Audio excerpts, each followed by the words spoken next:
Le but de cet exercice, c'était d'étudier les ventes de pain au chocolat d'une boulangerie. Donc dans un premier temps, on vous demande d'exprimer les recettes en fonction de x où x appartient à 0,1. Alors x, on vous dit que c'est le nombre de pains au chocolat vendus en centaines, c'est-à-dire que 1x, ça correspond à 100 pains au chocolat. Quand x vaut 1, on a vendu 100 pains au chocolat. Donc si x est entre 0 et 1, ça veut dire qu'on va se concentrer sur les ventes de pain au chocolat entre 0 pain au chocolat et 100 pains au chocolat. R de x, la fonction R, c'est les recettes en fonction de x, donc en fonction du nombre de centaines de pains au chocolat vendus. On exprime R en centaines d'euros aussi, donc c'est-à-dire que si R de x vaut 1, ça vaudra 100 euros. Si R de x vaut 0, ça vaudra 0 euros. Et par exemple, si R de x vaut 0,5, 0,5 ça correspond à 0,5 centaines d'euros, donc à 50 euros. Donc, comme je disais, quand x vaut 1, c'est-à-dire quand on a vendu une centaine de pains au chocolat vendus, sachant que un pain au chocolat coûte 85 centimes, et ben on a une recette de 85 euros. 85 centimes fois 100, 0,85 fois 100, ça fait 85. 85 euros. Donc 85 euros, c'est 0,85 centaines d'euros. Donc ça veut dire que R de 1, c'est 0,85. Maintenant, imaginons qu'on vende 2 centaines de pains au chocolat. X égale 2. 200 pains au chocolat vendus. On gagne 2 fois 85 euros, on gagne 170 euros, donc c'est 1,7 centaines d'euros. Donc R de 2, ça vaudrait 1,7. On peut continuer comme ça pour plusieurs valeurs de x, mais donc l'idée de tester pour plusieurs valeurs, c'est pour comprendre comment on peut exprimer les recettes en fonction de x. C'est-à-dire que si on vend x centaines de pains au chocolat, combien est-ce qu'on va gagner? Ben, si on vend x centaines de pains au chocolat, on va gagner 0,85 fois x centaines d'euros. En fait, on gagnerait 85 fois x euros, mais comme on exprime en centaines d'euros, on reste bien sur 0,85. Donc finalement, les recettes en fonction du nombre de pains au chocolat vendus, c'est 0,85x. On a l'expression de la fonction recette. Dans un deuxième temps, on vous demande de comparer C de 0,2 et C de 0,3. Alors la fonction C, c'est la fonction coût, c'est-à-dire combien est-ce que ça coûte au boulanger de fabriquer ses pains au chocolat.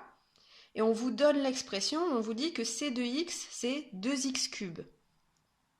Donc finalement, là on avait deux méthodes pour comparer. Soit on calculait C de 0,2, ça faisait 2 fois 0,2 au cube, ça faisait 0,016. C de 0,3, ça faisait 2 fois 0,3 au cube, c'était 0,054. Et donc comme 0,016 c'est plus petit que 0,054, on a bien C de 0,2 qui est plus petit que C de 0,3. Ça, c'était la méthode pour comparer en faisant les calculs. Maintenant, on avait aussi une méthode pour comparer sans faire le calcul, parce qu'on a vu dans le cours que la fonction cube, x associé x cube, c'est une fonction qui est croissante. Donc la fonction 2x cube, comme 2 c'est positif, elle va aussi être croissante. C'est-à-dire que la courbe elle monte et ça veut dire que si on prend un x plus petit qu'un y, c de x va être plus petit que c de y. Donc comme 0,2 est plus petit que 0,3 et que la fonction c elle est croissante, c de 0,2 c'est plus petit que c de 0,3. Alors pour l'interprétation de l'inégalité, ça veut simplement dire que ça coûte moins cher de fabriquer 20 pains au chocolat que de fabriquer 30 pains au chocolat. Le coût, il est croissant. C'est-à-dire plus on fabrique de pains au chocolat, plus ça nous coûte cher de les fabriquer.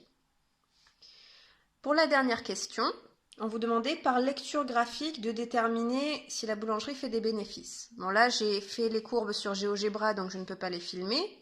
Elles sont en pièces jointes dans la correction.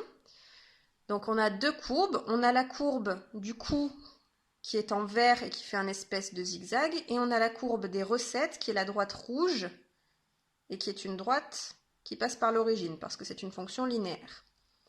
Donc les bénéfices, qu'est-ce que c'est? Un bénéfice, c'est quand on gagne plus d'argent en vendant nos objets que ce que ça nous a coûté de les fabriquer. Donc quand est-ce que la boulangerie réalise des bénéfices? Elle réalise des bénéfices quand les recettes sont plus grandes que les coûts. C'est-à-dire quand la courbe des recettes est au-dessus de la courbe des coûts.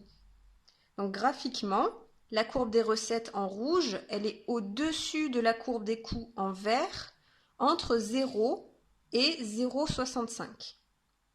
Donc ça veut dire que le bénéfice, on va le réaliser entre 0 pain au chocolat et 0,65 centimes, c'est-à-dire 65 pains au chocolat. Donc si il fabrique entre 0 et 65 pains au chocolat, le boulanger va faire du bénéfice. Par contre, s'il fabrique plus que 0,65 centimes, c'est-à-dire s'il fabrique plus que 65 pains au chocolat, là, la courbe du coût, elle est au-dessus de la courbe des recettes, donc il n'y a plus de bénéfice. Alors, de la même manière, si on regarde ce qui se passe avant les pains au chocolat, s'il fabrique moins que 0 pain au chocolat, il perd aussi de l'argent, mais c'est pas très cohérent parce que fabriquer moins que 0 pain au chocolat, c'est pas vraiment possible.